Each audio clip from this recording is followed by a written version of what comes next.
When I was very young, my parents got divorced because of their personalities.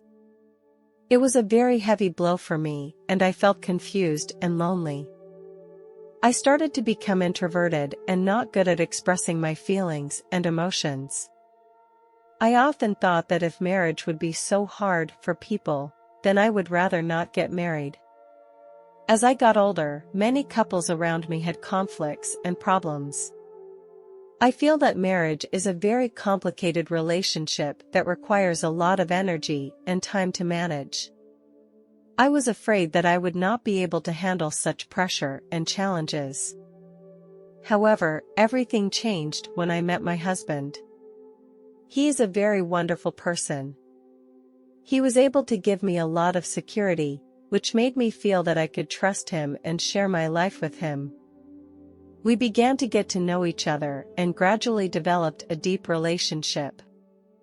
Eventually, I decided to marry him at the age of 36. Although we have had our share of problems and challenges, we have always been able to overcome them together.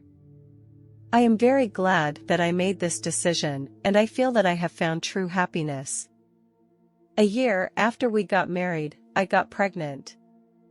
My husband and I were overwhelmed with excitement and happiness because it meant we were about to have a child of our own. My family was just as excited, and everyone was excited and anticipating the arrival of a new baby. However, when labor started, everything became extremely difficult. My cervix did not dilate properly, causing me severe pain. I felt like my body was reaching its limits. Despite the doctor's efforts to help me, the situation did not improve. As time passed, I began to feel unconscious, and it seemed that I could no longer bear the pain and suffering. In this situation, the doctors kept taking steps to hopefully relieve my pain. During this difficult labor, I was in a constant state of panic. I didn't know what was going to happen next. Suddenly, I emerged into a darkness. I felt like my heart was stopping. I started to feel panic because it meant that my life was slowly disappearing. Even though I was in darkness, I could still feel the weakness and helplessness of my body. I could only listen to my fate. I didn't know what would happen next, but I hoped I could continue to live. I heard the last words the doctor uttered. Her heart had stopped. I was floating in that dark space, without direction or purpose. Suddenly, in front of me, a door appeared. The outline of this door was clearly visible, and it was slowly opening. A dazzling light was emanating from the door. I felt that the whole space was illuminated, as if all the darkness had dissipated. The light made me feel very comfortable and warm, as if it was welcoming me. I could feel the energy from the light, which was constantly healing me. I felt a great relaxation and relief for my spirit. I did not hesitate to walk through that door. When I entered that door, I saw a beautiful garden.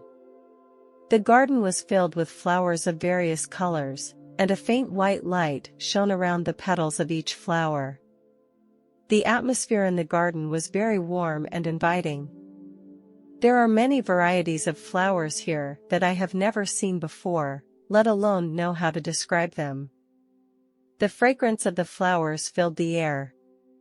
The sky was a color I had never seen before. It was so clear that it seemed to penetrate everything.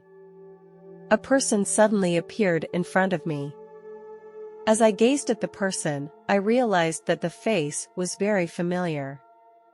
It was my aunt. She had passed away 10 years ago. But here she was even more beautiful than I remembered. My aunt looked at me with a smile. I also saw the rest of my family.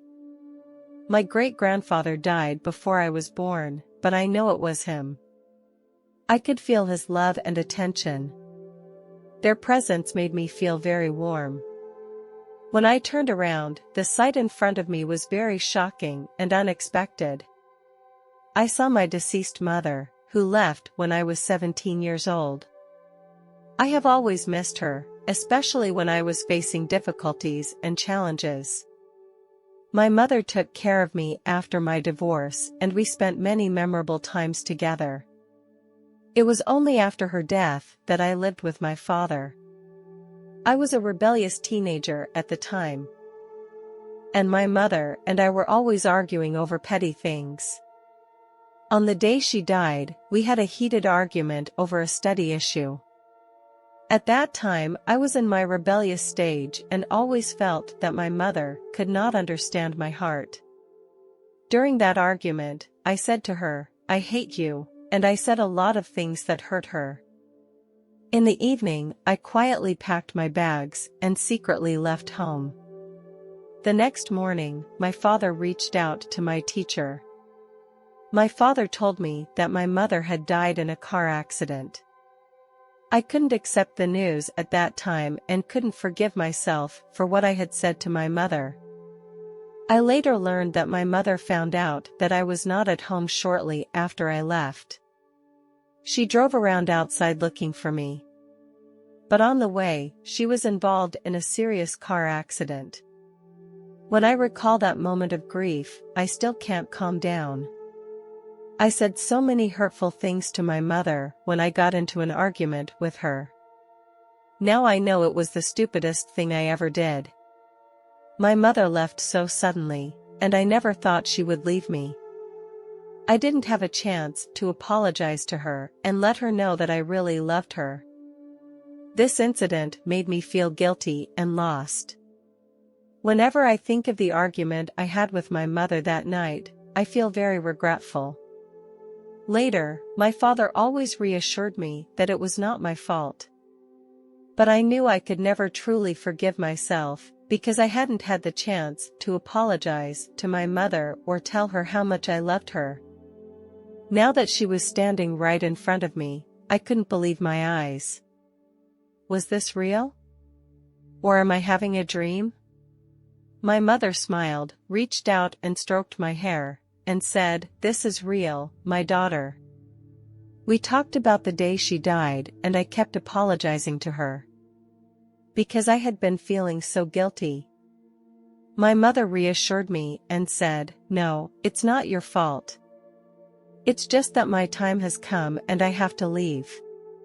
Hearing these words made my heart feel very heavy. Mom took me in her arms and gave me a warm hug, just like she did when I was a child. I felt myself surrounded by a strong force that made me feel very warm. At this moment, I felt that the heavy burden inside me was soothed.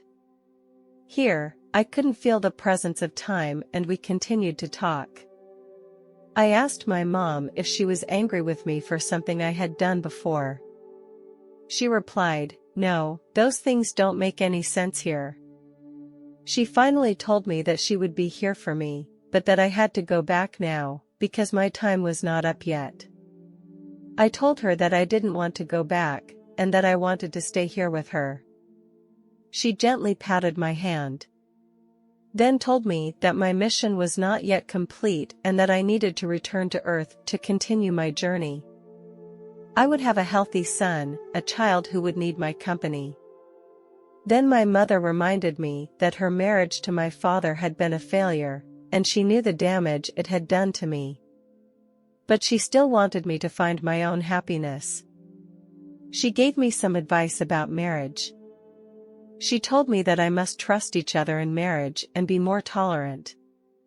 Don't be like her and my father, who were suspicious and hurtful to each other. I was grateful for my mother's advice and promised to work hard on my marriage. After I hugged the other relatives goodbye, I curiously asked my mother how I should go back. My mother gently told me that she would drive me back. As we walked in the garden, we talked about many things from my childhood. I remembered a funny thing. At that time, I was about 8 years old. My mother made me wash my hands, and I accidentally dropped the soap in the toilet. I was afraid of being blamed, so I threw the soap box into the toilet too, hoping to cover up my fault. As a result, the whole toilet bowl was clogged. My mother and I both laughed out loud. Soon we came to the front of the door. I slowly walked toward the door, feeling an inexplicable wave of sadness well up inside me. My mother stood beside me and hugged me tightly. Her eyes were full of love as we parted.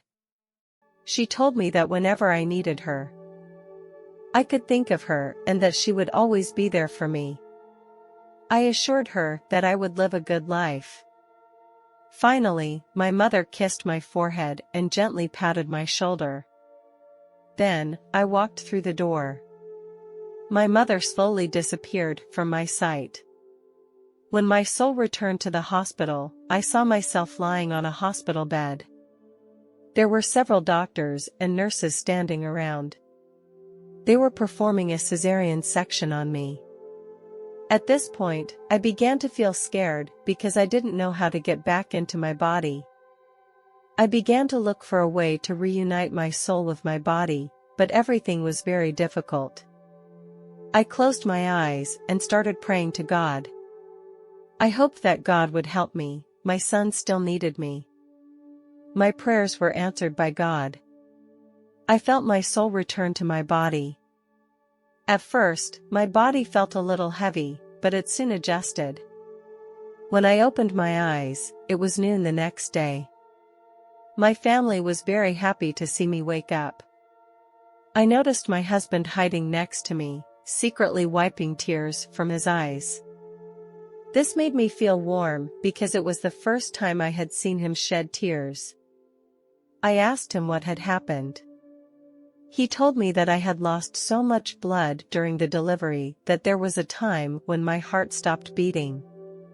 When I saw my son for the first time, I was so excited. He was lying quietly in his crib and looked so cute. I gently approached him and tried to touch his face. His skin was so tender. His hair was very soft, like sheep's wool.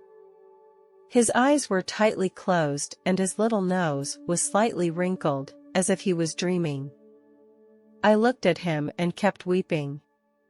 At this moment, I felt very happy. Now I am sitting quietly in the living room, looking out the window, and I can't help but feel how fast time flies. In 10 days, it will be my son's 18th birthday. Looking back on the process from his birth to now, my heart is full of emotions. He is a very obedient child and very kind, always willing to help others. I feel very happy and proud to see him grow up.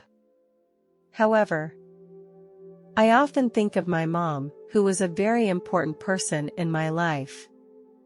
Although she passed away a long time ago, I still feel that she is by my side, always watching over me and my family in silence.